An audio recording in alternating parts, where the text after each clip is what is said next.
اللہ من الشیطان الرجیم بسم اللہ الرحمن الرحیم۔ السلام علیکم، میں ہوں تفسیر پوائنٹ سے۔ اللہ تعالیٰ کے نزدیک عزت اور شرف معیار صرف تقوی ہے۔ ارشاد ربانی ہے، بے شک زیادہ عزت والا تم میں سے اللہ کے نزدیک وہ ہے جو زیادہ پرہیزگار ہے۔ تقوی اللہ تعالیٰ سے ڈرنے کا نام ہے، جس کی وجہ سے انسان گناہوں سے بچتا ہے اور نیک کاموں کو سر انجام دیتا ہے۔ حضرت عبداللہ بن عمر عنہ نے حضرت کعب رضی اللہ تعالیٰ عنہ سے فرمایا کہ مجھے تقوی کے بارے میں کچھ بتاؤ، تو انہوں نے فرمایا، کیا آپ کبھی خاردار راہ سے گزرے ہیں؟ حضرت عبداللہ ابن عمر عنہ نے فرمایا، ہاں، اس وقت اس راہ سے کیسے گزرے؟ آپ نے فرمایا، دامن سمیٹے ہوئے گزرا ہوں۔ حضرت کعب رضی اللہ تعالیٰ عنہ نے فرمایا، یہی حال تقوی کا ہے کہ انسان دامن کو گناہوں سے بچاتا ہوا زندگی بسر کرے۔ تقوی کے 6 درجات ہیں: کفر اور شرک سے بچنا، بدعات سے بچنا، کبیرہ گناہوں سے بچنا، صغیرہ گناہوں سے بچنا، ان مباح یعنی جائز چیزوں سے بچنا جن کے استعمال یا کثرت استعمال سے کسی حرام کام میں مبتلا ہونے کا اندیشہ ہو، مشتبہات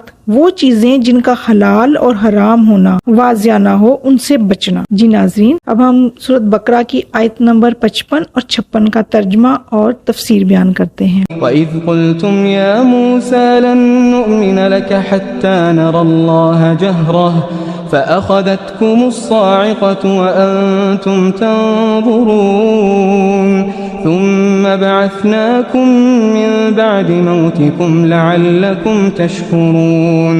یاد کرو جب تم نے موسیٰ سے کہا تھا کہ ہم تمہارے کہنے کا ہرگز یقین نہ کریں گے جب تک کہ اپنی آنکھوں سے علانیہ خدا کو تم سے کلام کرتا نہ دیکھ لیں۔ اس وقت تمہارے دیکھتے دیکھتے ایک زبردست صاعقہ نے تم کو آ لیا، تم بے جان ہو کر گر چکے تھے، مگر پھر ہم نے تم کو جلا اٹھایا، شاید کہ اس احسان کے بعد تم شکر گزار بن جاؤ۔ اندازہ ہوتا ہے کہ یا تو یہ ٹھوس اور مادی احساس ہی ان کا واحد ذریعہ علم ہے اور محسوسات سے آگے وہ کسی چیز کے ادراک کے اہل ہی نہ تھے، اور یا پھر یہ لوگ چاہتے تھے کہ اپنی ہٹ دھرمی پر قائم رہیں اور مخاطب کو عاجز کر دیں۔ اللہ تعالیٰ کی بے شمار نشانیاں، ان کی نعمتیں، بار بار کی افو درگزر، ان سب چیزوں کا ان کی اس مادی فطرت اور مادہ پرست طبیعت کے سامنے بالکل بے اثر تھیں۔ ان سب نعمتوں کے باوجود یہ لوگ سخت جھگڑالو اور فریب کار تھے اور کسی سخت عذاب اور انتقام کے بغیر قبول حق کے لیے ہرگز تیار نہ تھے۔ اس سے ظاہر ہوتا ہے کہ فرعون کی غلامی اور اس کے ظالمانہ نظام نے ان بیچاروں کی فطرت ہی کو بری طرح مسخ کر ڈالا تھا، یعنی کچل ڈالا تھا۔ یاد رہے کہ جب کوئی ظالمانہ اور جابرانہ نظام ایک طویل عرصے تک کسی قوم پر مسلط رہے تو وہ قوم اس کی فطرت سلیمہ کو بالکل مسخ کر دیتا ہے۔ اس سے تمام انسانی فضائل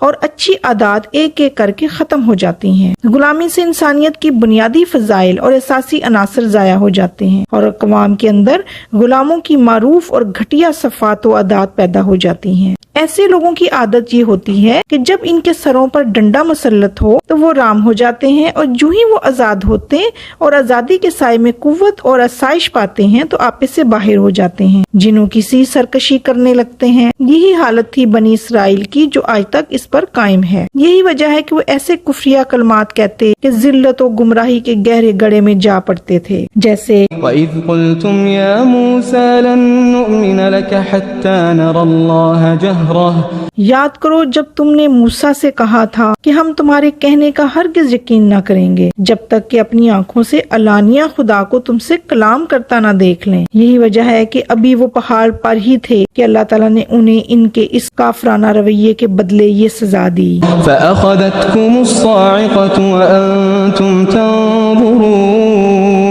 اس وقت تمہارے دیکھتے دیکھتے ایک زبردست صاعقہ نے تم کو آ لیا۔ صاعقہ سے مراد ہے کہ اس کی چمک وہ لہر جو کسی بادل سے ایک چمکتی ہوئی لہر تیزی سے نکلتی ہے، اس کو صاعقہ کہتے ہیں۔ چنانچہ اس کے بعد دوبارہ ان کو اللہ کی رحمت ڈھانپ لیتی ہے، انہیں دوبارہ زندگی کا موقع دیا جاتا ہے تاکہ وہ نصیحت حاصل کریں اور رب العزت کا شکر ادا کریں۔ یہاں اللہ تعالیٰ انہیں اپنی وہ نعمت یاد دلاتے ہیں، ثم بعثناكم من بعد موتكم لعلكم تشكرون۔ مگر پھر ہم نے تم کو جلا اٹھایا، شاید کہ اس احسان کے بعد تم شکر گزار بن جاؤ۔ اس کے بعد اللہ تعالیٰ انہیں وہ مرات اور احسانات یاد دلاتے ہیں جو اس نے ان پر سینائی کے چٹل میدان میں کیے۔ ان کو کھانے کے لیے مطلوبہ خوراک دی گئی جس کے لیے انہیں کوئی خاص محنت نہ کرنی پڑتی تھی، بے قدو کاش انہیں مل جاتی تھی۔ پھر اللہ تعالیٰ نے اپنی حکمت اور تدبیر خاص سے انہیں صحرا کی تپش اور سورج کی جھلسا دینے والی گرمی سے بچایا، جیسے ہم نے تم پر ابر کا سایہ کیا۔